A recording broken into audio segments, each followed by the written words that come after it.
마가복음 마지막 16장 1절부터 20절까지 말씀인데요.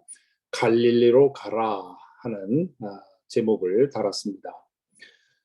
1절부터 3절까지에 보면 안식일이 지났을 때에 그렇게 되어 있죠. 이 안식일이라고 하는 것은 뭐 여러분 잘 알다시피 오늘날로 따지면 토요일입니다. 그런데 유대인들의 날짜 계산은 일몰부터 다음 날 일몰까지이기 때문에 안식일이 지났을 때라는 말은 우리식으로 하면 토요일 일몰 후를 말합니다.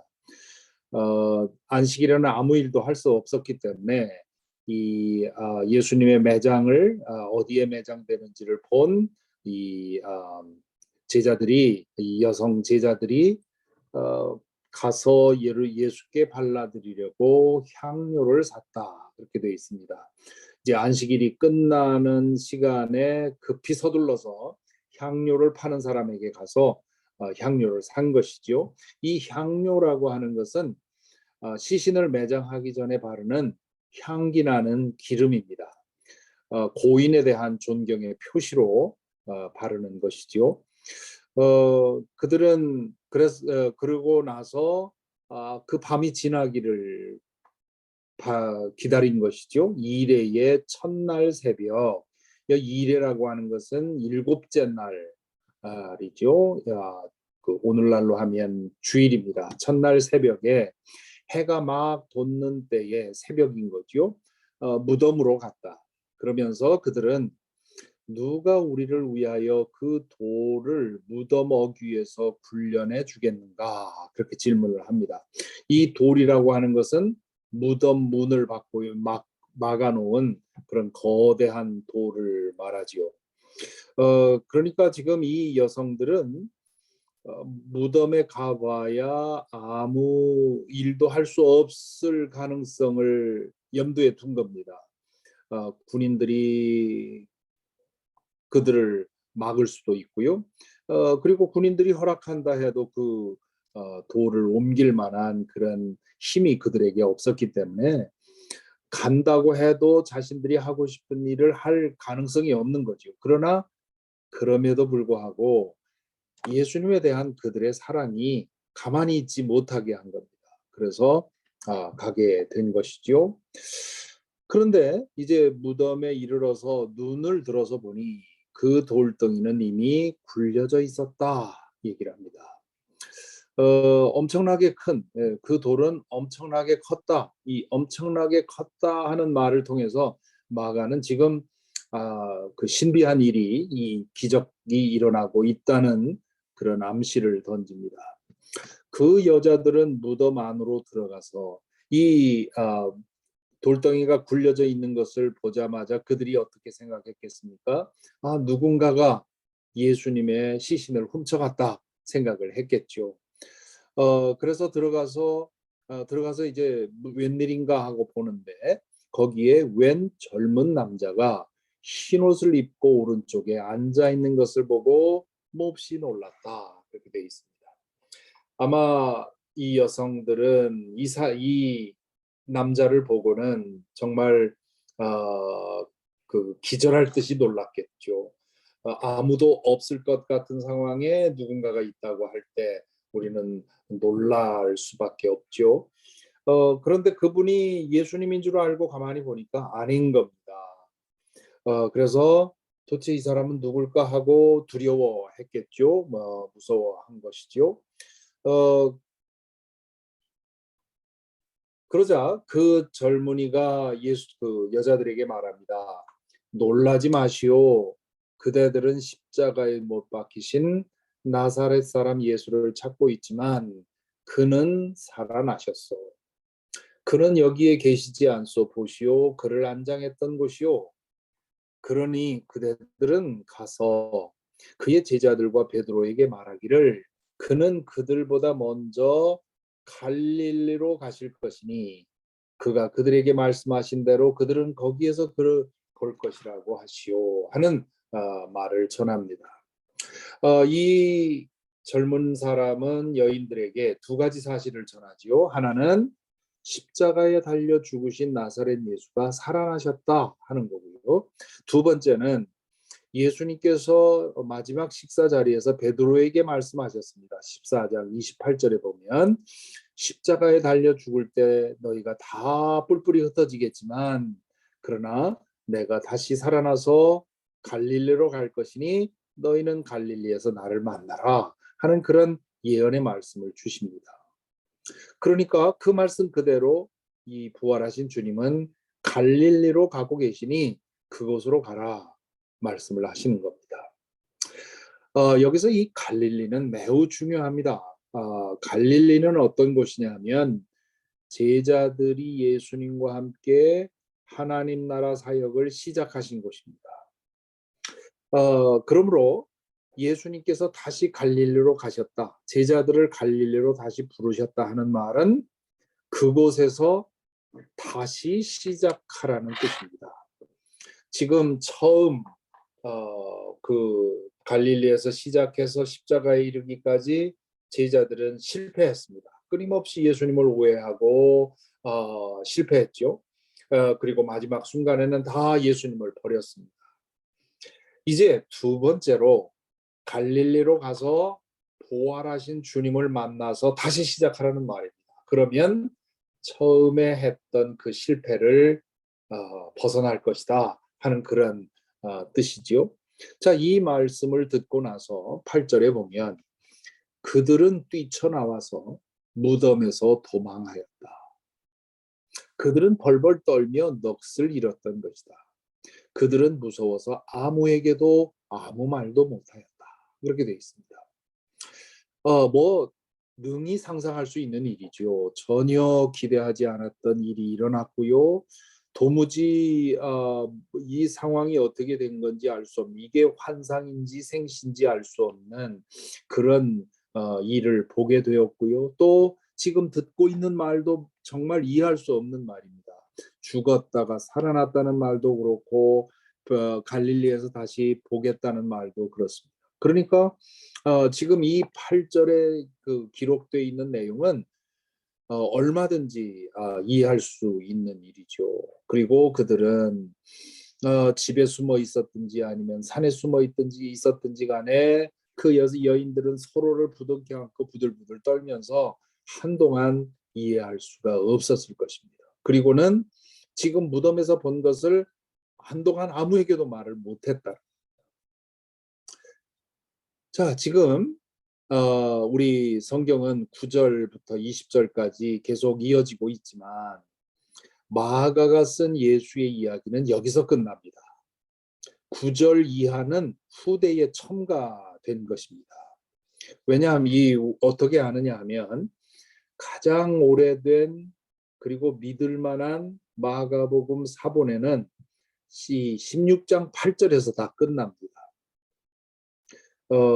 그리고 그거보다 좀 후대에 그 기록된 마가복음을 보면 그 8절 이하에 몇 절이 붙어 있어요. 어떤 거는 그 10절이 붙어 있고 어떤 건 2절이 붙어 있고 뭐 긴 것도 있고 여러 가지입니다. 그래서 이 성경을 연구하는 학자들이 오리지널 마가복음은 8절에서 끝났다. 그렇게 결론을 짓는 거죠.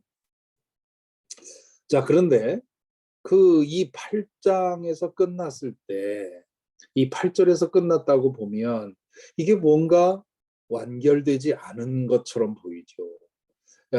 이 여자 제자들이 무덤에서 나와서는 그들이 본 것과 들은 것에 대해서 아무에게도 말하지 말고 벌벌 떨었다. 이렇게 보면 이게 완결이 안 된 겁니다. 왜 이렇게 끝냈을까라는 질문이 들 수밖에 없는 거죠. 그래서 이 마가복음 결말에 대해서 세 가지 가설이 있습니다.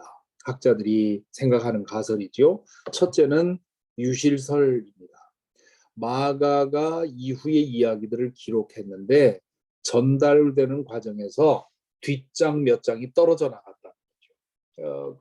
얼마든지 있을 수 있는 일입니다. 우리 어릴 적에 제본 상태가 좋지 않은 책들, 그런 책들 보면 시간이 지나면 커버도 뜯어지고 몇 장 떨어져 나가는 건 너무도 쉬운 일이죠. 예수님 당시에 이 마가복음이 쓰일 당시에 책 제본이라는 것도 뭐 매우 그 부실한 것이었기 때문에 이것이 전달되면서 뒷장 몇 장이 떨어져 나가는 건 얼마든지 가능한 일입니다. 그래서 아마 그랬을 것이다 라고 생각을 하는 학자들이 있고요. 두 번째 가설은 절필설입니다. 이건 뭐냐면 마가가 16장 8절까지 썼을 때 박해하는 사람들이 들어온 거죠. 그래서 마가가 서둘러서 그 책을 어딘가 숨기고 혹은 품에 숨기고 도망하다가 더 이상 완성을 못한 겁니다. 그것이 이제 절필설. 초대 교회에서 있었던 기독교인들에 대한 그 박해를 생각하면 이것도 있을 수 있는 일입니다. 게다가 이 마가복음은 로마의 그 네로 치하에서 로마의 기독교인들에게 쓰여진 그 복음서라고 하는 그런 생각을 하고 있기 때문에 얼마든지 이 절필설도 가능한 가설입니다. 그러나 지금 학자들에게 제일 지지를 받고 있는 것은 이 의도된 결말, 마가가 의도적으로 이렇게 끝났다고 하는, 그래서 마가가 오픈 엔딩으로 그의 이야기를 끝냈다고 하는 가설이 제일 설득력을 가집니다. 그 이유는 뭘까? 마가가 이 복음서를 쓸 때 부활의 이야기들은 이미 그 믿는 이들 사이에 잘 알려져 있었습니다. 그래서 마가는 부활하신 후에 예수님이 어떻게 하셨느냐 하는 그런 얘기보다는 갈릴리로 가라 하는 이 미완의 결말이 독자들에게 훨씬 강력할 수 있다고 본 겁니다. 갈릴리로 가라, 갈릴리에서 다시 나를 만나라 하는 말이 어떤 의미냐 하는 것은 이제 결론에 가서 보도록 하겠습니다.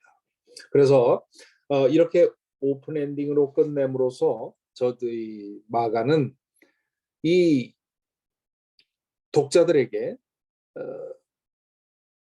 여러분도 두려워서 아무 말 못하고 숨어 있겠는가라는 질문을 하는 겁니다. 왜냐하면 첫 독자들은 이 네로의 치하, 네로의 박해 아래서 이 여성들과 동일한 그런 상황에 있었습니다. 두려워 떨면서 아무 말도 못하고 있었던 그들이었는데 그들에게 이 이야기를 통해서 당신들도 이 여성들처럼 그렇게 하겠는가? 그러나 이 여성들이 결국 나중에는 입을 열어서 그 부활의 사실을 전하지 않았는가? 여러분도 그래야 되지 않겠는가? 하는 그런 문학적으로 그런 메시지를 주려 했다는 거죠. 그리고 이 제자들처럼 갈릴리로 가서 부활하신 주님과 함께하면 실패하지 않을 수 있다 하는 그런 메시지를 전했다고 하는 것이죠. 그래서 16장 8절에서 마가가 원래 의도한 이야기는 끝난다. 그래서 마가가 기대하기는 이 복음서를 읽는 사람들이 제자들처럼 갈릴리 처음 시작한 곳에서 부활하신 주님을 다시 만나서 부활하신 주님의 능력으로 살아가게 되기를. 그래서 처음에 제자들이 오해하고 이해하지 못하고 패배하고 실패했던 그런 믿음의 연약함을 벗어나기를 기대했다는 것이죠. 자, 그러면 이 9절부터 20절은 언제 나온 것이냐? 9절부터 20절은 후대의 필사자가 마가복음을 읽으면서 이렇게 끝나는 것도 좋긴 한데 그러나 점점 이제 시대가 흘러가면서 부활하신 후에 예수님에게 어떤 일이 일어났는지를 전하고 싶었던 겁니다. 그래서 마태복음, 누가복음, 요한복음에 있는 그 자료들을 약간 수정해서 그 마지막 이 부활 이야기를 전하고 있습니다. 그래서 9절부터 20절이 비록 마가가 쓴 것은 아니지만 그러나 그 내용에 있어서 다른 복음서의 내용들을 참고해서 요약해서 쓴 것이기 때문에 있는 그대로 이것도 중요한 그런 믿을 만한 보도로 보고 있는 것이죠. 그래서 9절부터 11절에 보면 예수께서 일회의 첫날 새벽에 살아나신 뒤에 맨 처음으로 막달라 마리아에게 나타나셨다. 이 마리아와 예수님의 그 부활하신 예수님의 만남의 이야기는 요한복음에 나와 있습니다. 그래서 요한복음의 내용을 가지고 이 구절을 쓴 것으로 보입니다. 마리아는 예수께서 7 귀신을 쫓아내 주신 여자이다. 마리아는 예수와 함께 지내던 사람들이 슬퍼하며 울고 있는 곳으로 가서 그들에게 이 소식을 전하였다. 그러나 그들은 예수가 살아계시다는 것과 마리아가 예수를 목격했다는 말을 듣고서도 믿지 않았다. 지금 이, 이 부분을 요약한 사람은 제자들이 아직도 믿지 못한다고 하는 것을 강조합니다. 아직도 부활하신 주님을 만나지 않았기 때문에 여전히 불신앙 가운데 있는 것이죠. 12절부터 13절에 보면 또 다른 이야기가 나오는데 그 뒤에 그들 가운데 2 사람이 걸어서 시골로 내려가는데 예수께서는 다른 모습으로 그들에게 나타나셨다. 그들은 다른 제자들에게 되돌아가서 알렸으나 제자들은 그들의 말도 믿지 않았다. 자, 이 말씀을 읽으면 여러분 어떤 생각이 납니까? 누가복음에 나오는 엠마오 도상의 2 제자 이야기가 나옵니다. 거기에는 길게 그 이야기가 서술이 되어 있는데 마가는 이 첨가한 사람은 이렇게 2절로 요약해 놓았죠. 여기에서도 초점은 믿지 않았다는 데 있습니다. 제자들이 그 사실을 이 이야기를 듣고서도 믿지 않았다. 그 다음에 14절부터 15절에 보면 또 다른 얘기가 나오는데 그 뒤에 11 제자가 음식을 먹을 때에 예수께서는 그들에게 나타나셔서 그들이 믿음이 없고 마음이 무딘 것을 꾸짖으셨다. 그들이 자기가 살아난 것을 본 사람들의 말을 믿지 않았기 때문이다. 또 예수께서 그들에게 말씀하셨다. 너희는 온 세상에 나가서 만민에게 복음을 전파하여라. 지금 이 말씀은 마태복음을 생각나게 하죠. 그래서 이 14절, 15절은 마태복음, 누가복음을 종합해서 썼다 할 수 있습니다. 16절부터 18절에는 계속되는 이야기죠. 믿고 세례를 받는 사람은 구원을 얻을 것이요 믿지 않는 사람은 정죄를 받을 것이다. 믿는 사람들에게는 이런 표징들이 따를 터인데 곧 그들은 내 이름으로 귀신을 쫓아내며 새 방언으로 말하며 손으로 뱀을 집어들며 독약을 마실지라도 절대로 해를 입지 않으며 아픈 사람들에게 손을 얹으면 나을 것이다. 자, 이 말씀은 사도행전을 요약한 것처럼 보이죠. 손으로 뱀을 집어들며라는 말은 바울 사도가 로마로 갈 때 몰타 섬에 표류했을 때 거기서 이 불을 지피려고 나무를 들었을 때 독사가 그를 물게 되죠. 그래서 그 원주민 사람들이 저 큰일 났다, 저 사람 죽는다 했는데 아무런 해를 입지 않고 그러자 원주민들이 와서 바울을 이번에는 신으로 섬기게 되죠. 그런 상황을 얘기를 합니다. 그래서 믿는 사람들에게는 여러 가지 일이 나타날 것이다. 이적이 나타날 것이다. 그렇게 얘기를 합니다. 이 손으로 뱀을 짚는다. 여기 이 말씀에 주목할 필요가 있는 이유는 기독교 전통 가운데 이 스네이크 핸들러라는 사람들이 계속 나왔습니다. 지금도 있는데요. 이 사람들은 예배 시간에 뱀을 이렇게 그 뱀을 들어서 손으로 다루면서 이 뱀이 나를 해치지 않는다. 성령께서 나를 지켜주시기 때문에 뱀이 나를 해치지 않고 뱀이 나를 물어도 난 죽지 않는다. 이런 거를 그 말하자면 선전하는 거죠. 그러다가 뱀에 물려서 죽는 사람들, 죽은 사람들 그동안에 여럿 있었습니다.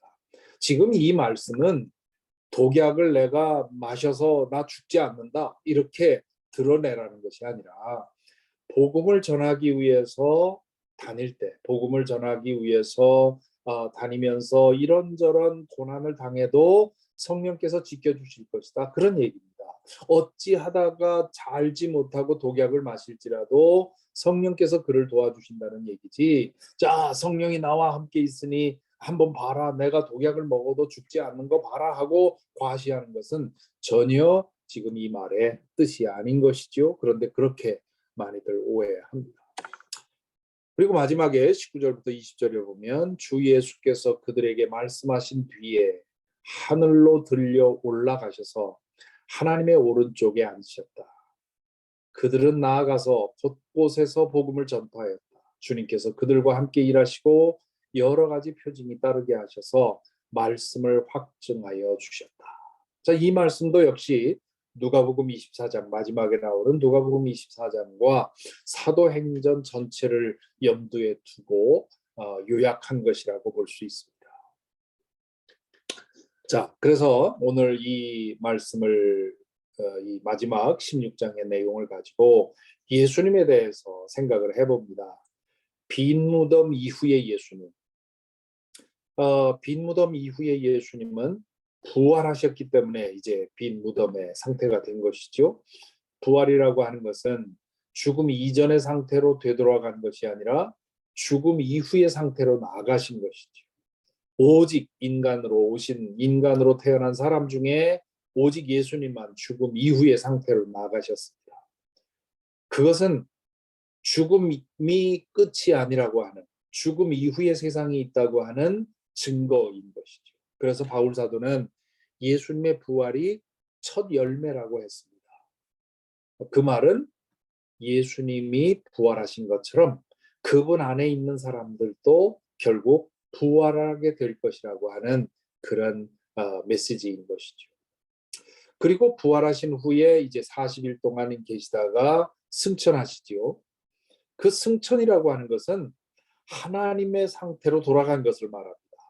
저 우주 어느 곳으로 옮겨가신 것이 아니라 물리적인 세계 안으로 들어왔던 그분이 하나님의 차원, 하나님의 상태로 돌아간 것이죠. 그래서 성육신은 하강, advent이고 승천은 승귀, ascent입니다. 그래서 성육신을 통해서 하나님의 차원에서 인간의 차원으로 내려오셔서 메시아로서 자신의 사명을 다하신 후에 예수님은 다시 하나님의 차원으로 올라가신 것이죠. 그런데 부활하셔서 승천했다는 말은 예수님이 우리로부터 떠나가셨다는 뜻이 아니라 우리와 동행하신다는 겁니다. 육신을 입고 있을 때는 어느 한 시점에 어느 한 지역에 있을 수밖에 없는데 이제 그분이 하나님의 차원으로 돌아가셔서 성령을 통해 우리와 함께 하시는데 이제는 한순간에 모든 사람에게 언제 어디서나 함께 하시는 겁니다. 그래서 승천은 떠나가신 것이 아니라 동행하시는 존재로 변화되신 것이라 할 수 있습니다. 그리고 그 예수님은 다시 오신다. 다시 오신다는 말은 성경에서 파루시아다 그 말씀을 드렸죠. 나타나심이라고 번역을 해야 합니다. 그러니까 영적으로 우리 가운데 계시는 예수님이 물리적으로 드러나시는 순간 그것이 재림입니다. 그 이후에 새하늘과 새 땅이 임하고 우리는 예수 그리스도의 부활에 참여하게 되는 것이죠. 자, 오늘 이 16장의 이야기를 통해서 우리 제자에 대해서도 생각할 것이 있는데요. 첫째는 부활에 대한 믿음이죠. 이 바울 사도가 그런 얘기하지 않았습니까? 고린도전서 15장에서 부활이 거짓이라면 우리가 믿는 것은 다 헛된 것이고 그리고 부활을 믿고 인생을 바쳤던 우리야말로 가장 불쌍한 존재들이다 말을 합니다. 부활을 믿는 것이 그렇게 중요하다는 것이죠. 그런데 이것은 참 믿어지지 않는 일입니다. 왜냐하면 인간의 보편적인 경험을 넘어서는 것이기 때문이죠. 그것은 과학 시대에 사는 우리에게만 어려운 것이 아니라 제자들에게도 마찬가지였습니다. 그들은 당황했고 질문했고 불신했습니다. 이 마가복음 16장 9절부터 20절을 첨가한 사람들이 전하고자 한 것은 그겁니다. 부활은 첫 제자들도 믿기 어려웠다는 거죠. 부활 믿기 어려운 것은 당연한 일이라는 겁니다. 지금 우리가 마가복음의 부활 이야기가 이렇게 쓰여졌다는 것을 보는데 이 네 개의 부활 이야기를 비교해 보면 핵심적인 부분에서는 일치하는데요. 세밀한 내용에서는 일치하지 않는 내용이 많습니다. 또 마태복음에 보면 무덤 안에 있는 사람이 두 사람이었다고 얘기를 하고요. 그 내용이 세밀한 내용에 있어서는 일치하지 않는 게 굉장히 많습니다. 그래서 어떤 사람들은 이걸 근거로 해서 봐라. 부활의 이야기는 다 창작된 거다. 날조된 거다. 이렇게 얘기를 합니다. 하지만 그 일치되지 않는 내용이 오히려 부활의 사건이 진실이었다는 것을 반증해 줍니다. 왜냐하면 부활하신 주님을 만난 사람들이 그 사건을 제대로 이해하지 못하고 있었다는 뜻입니다. 그래서 예수님은 40일 동안 계속해서 제자들에게 자신을 보여주신 것이죠. 그리고 오순절 성령 강림 후에 제자들은 비로소 확신하게 됐습니다. 그 이전까지 처음에 이 여성들도 무덤에 갔는데 이 무덤에 간 여자들마다 자기들이 보고 들은 것에 대해서 헷갈리는 겁니다. 그리고 제자들도 예수님을 여러 번 만났는데 만난 사람마다 보고 느끼고 생각하는 게 다른 거예요. 왜냐하면 이게 전혀 경험해 본 적이 없는 일이기 때문에. 그렇기 때문에 어떤 사람이 어떤 이야기를 전해주느냐에 따라서 부활에 관한 이야기들이 달라질 수밖에 없습니다. 그러므로 부활에 대한 기록, 부활하신 후에 제자들과 예수님 사이에 있었던 이야기들에 대한 기록에 차이가 있다는 말은 이건 그게 실제 사건이었다는 뜻이죠. 만약에 초대 기독교에서 예수님의 부활을 믿게 하기 위해서 이야기들을 날조했다면 이렇게 입을 맞추지 않을 수가 없는 거죠. 뭔가를 은폐하고 거짓말하기 위해서 한 거라면 이 이야기들이 아주 정확하게 일치했을 겁니다. 그런데 초대교인들, 사도들과 초대교인들에게는 그런 스트레스가 전혀 없는 거예요. 이렇게 얘기했다가 믿지 않으면 어떡하지? 상관없어요. 내가 보고 느낀 대로 쓴 겁니다. 그렇기 때문에 복음서 내용에 차이가 있는 것은 오히려 이 신빙성을 높여주는 것이라 그렇게 말할 수 있습니다. 그리고 이 마가가 이 복음서를 쓰면서 마지막으로 독자들에게 전하고자 하는 것, 갈릴리로 가라 하는 거죠. 부활하신 주님이 먼저 갈릴리로 가서 제자들을 부르셨다. 왜? 제자들과 함께 새롭게 시작하기 위해서. 그렇게 됐을 때 제자들은 실패하지 않았다. 그 사실이 사도행전을 통해서 드러나지요. 복음서를 통해서 보는 제자들과 사도행전에서 보는 제자들은 전혀 다릅니다. 복음서의 제자들은 이해 못하고 자꾸 비겁하고 자기중심적이고 아직도 세속적이고, 그런데 사도행전에서 보는 제자들은 그것을 뛰어넘어서 하나님 나라를 믿고 영원한 것을 믿고 바라면서 자신의 생명을 아끼지 않고 복음을 전한 겁니다. 그 변화가 어디에서 왔느냐? 갈릴리에서 부활하신 주님을 만나서 새롭게 시작했기 때문입니다. 그것처럼 우리도 이 세상에서 부활하신 주님과 동행하면서 우리가 사는 어느 곳이든지 주님과 함께 동행할 때 우리는 예수 그리스도의 제자로서 온전히 살아갈 수 있겠다 하는 것이 이 본문의 메시지라 할 수 있습니다. 자, 오늘 말씀을 이제 마무리하면서 잠시 묵상하는 시간을 갖겠습니다.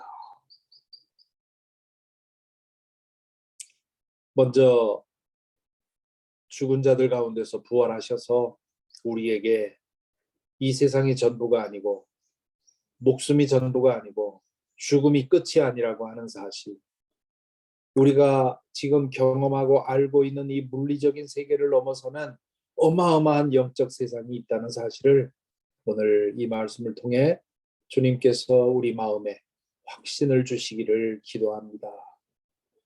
또한 우리가 제자들처럼 부활하신 주님과 동행하여 매일매일을 살아감으로 의심과 이기심과 욕망과 이런 것에 발목 잡혀서 실패를 거듭했던 제자들, 그 모습이 아니라 예수 그리스도와 함께 주의 성령의 능력을 힘입어서 살아감으로 인해 하나님의 영광을 드러내는 그런 삶을 살 수 있도록 우리 자신을 위해서 기도하십시다. 또한 여인들이 두려워서 말 못하고 두려워했던 것처럼 우리도 우리의 믿음에 대해서 두려워하거나 자신 없어 할 것이 아니라 우리의 믿음에 대해서 담대히 증언하는 우리가 될 수 있도록 우리 자신의 믿음을 위해 이 시간 기도하겠습니다. 잠시 묵상으로 기도하는 시간 갖겠습니다.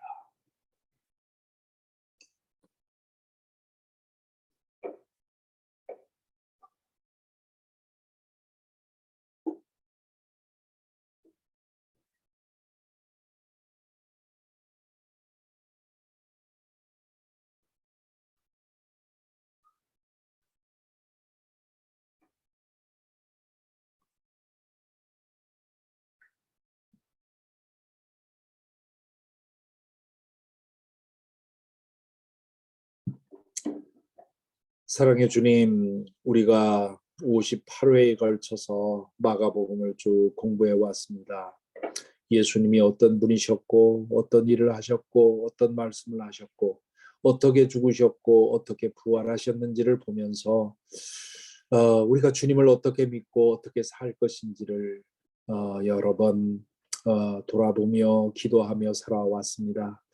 아버지, 저희로 하여금 참된 제자가 될 수 있도록 우리의 믿음을 바로잡아 주시옵시고, 또한 이 세상에서 주님과 함께 동행하는 그 거룩한 동행의 삶을 살아갈 수 있도록 인도하여 주시옵소서. 우리도 연약함이 많아서 제자들처럼 오해하고 실패하고 실수할 때가 많이 있습니다. 그러나 부활하신 주님, 성령을 통해 우리와 함께 하시는 주님과 동행할 때 우리가 이 세상에서 주님의 제자로 살아가기에 부족함이 없을 줄로 믿습니다. 저희로 하여금 영원한 나라, 그 절대적인 하나님의 나라를 기억하게 하시고 믿게 하시고 그 하나님 나라의 시민답게 이 땅에서 당당하게 그러나 겸손하게 거룩한 삶을 살아가도록 인도하여 주옵소서. 우리 주 예수 그리스도 이름으로 기도하옵나이다. 아멘.